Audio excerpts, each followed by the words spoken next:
Shalom, berjumpa lagi bersama saya Bro Andre. Kali ini Bro Andre akan menyaksikan kesaksian yang tidak kalah serunya, tidak kalah luar biasanya. Kesaksian ini adalah kesaksian dari senior Bro Andre. Dia juga seorang panutan yang bisa kita teladani, di mana usianya yang sudah tidak muda lagi, tapi kegigihannya, pelayanannya begitu luar biasa. Bisa kita contoh sebagai anak-anak muda, jangan mau kalah sama senior-senior kita.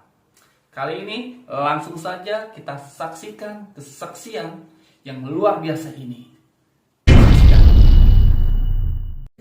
Halo, shalom semua, shalom di dalam nama Tuhan Yesus. Tuhan berkati kita semua, siapapun Anda, siapapun kalian yang sedang melihat siaran ini adalah siaran kesaksian, ya, kesaksian yang ada di konten YouTube ini. Sudah beberapa kali dan kali ini saya yang akan bersaksi. Kesaksian tentang bagi saya adalah suatu mujizat keajaiban yang besar dari Tuhan. Boleh saya alami waktu itu, saya terima ya, di masa saya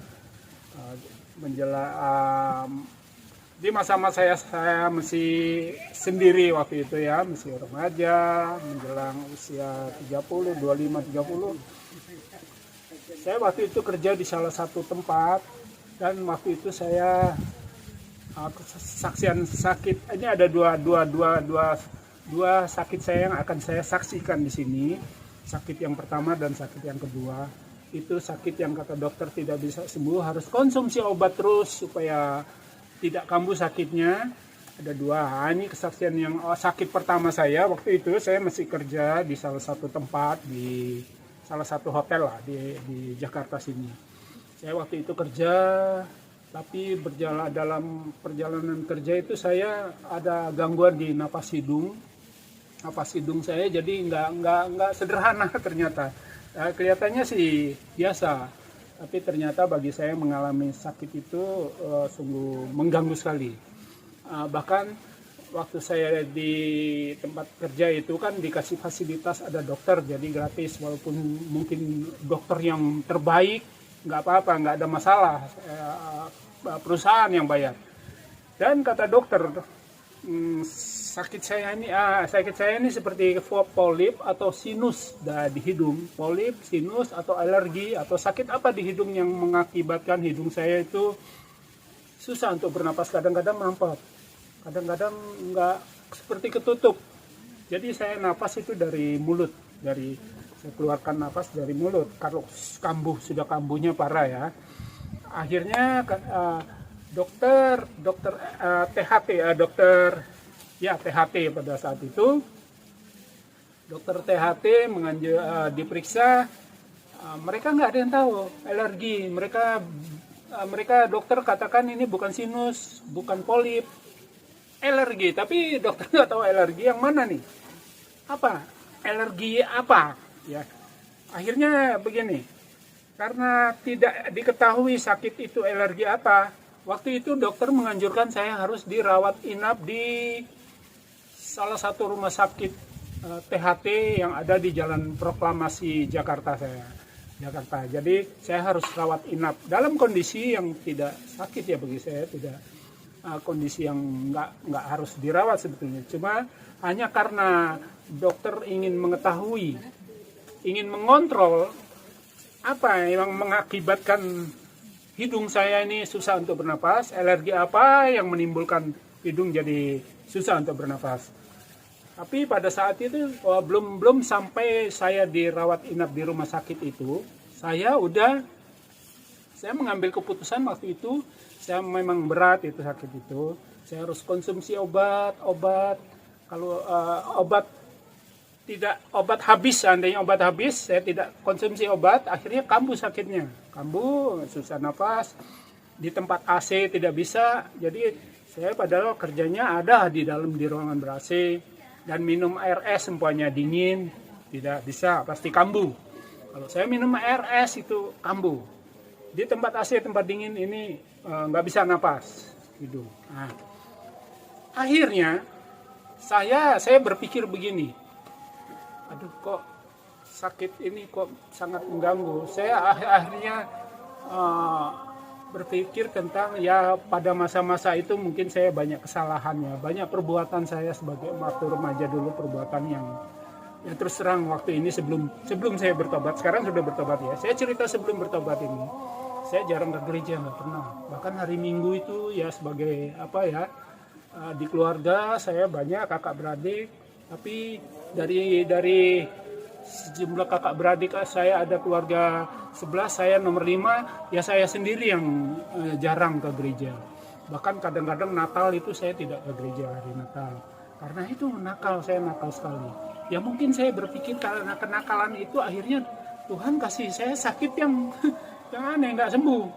Nah, di situ saya berpikir saya akan cari Tuhan, bertobat. Ya, saya bertobat.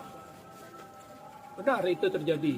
Akhirnya saya pikir saya bertobat, nggak pernah ke gereja waktu itu.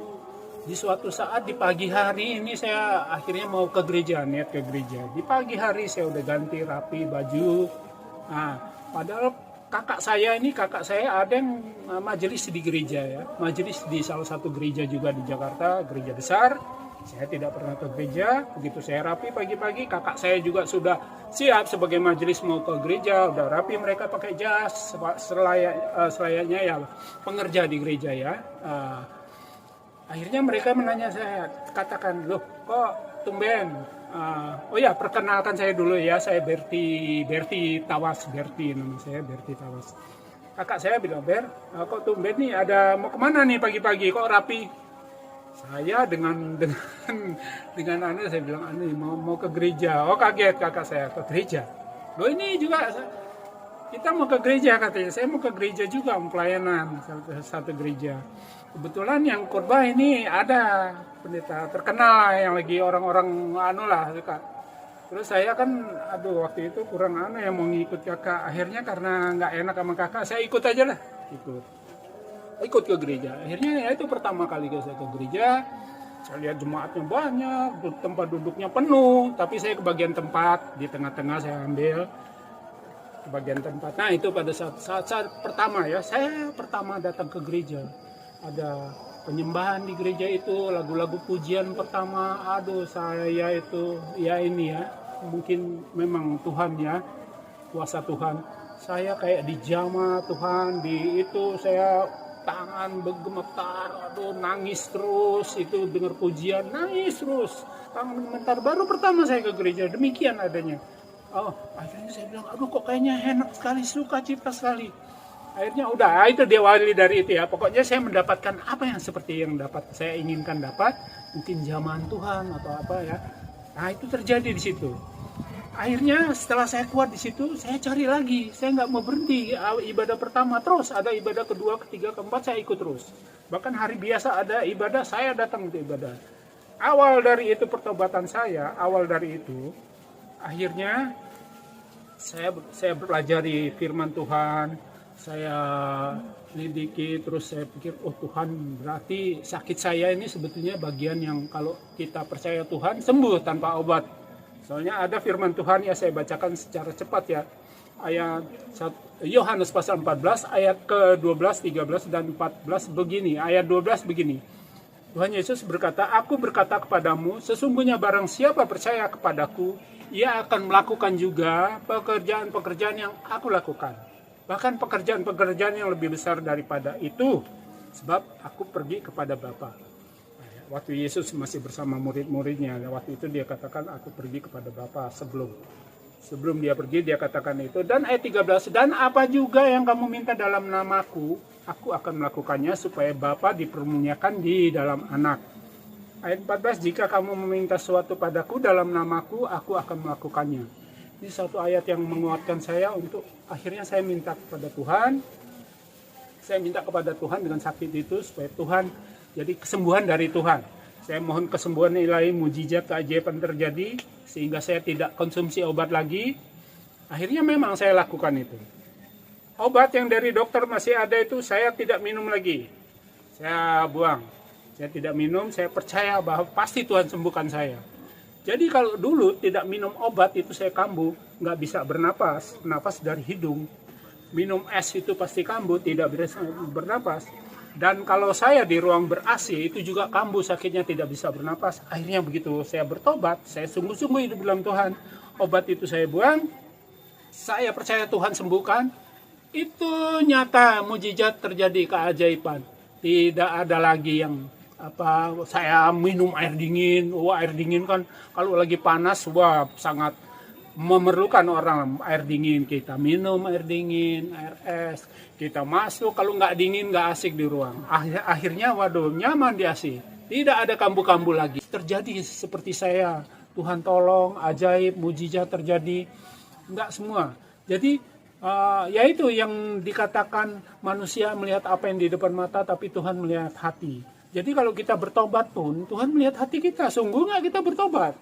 Sehingga saat Tuhan lihat, oh mungkin ada kesungguhan.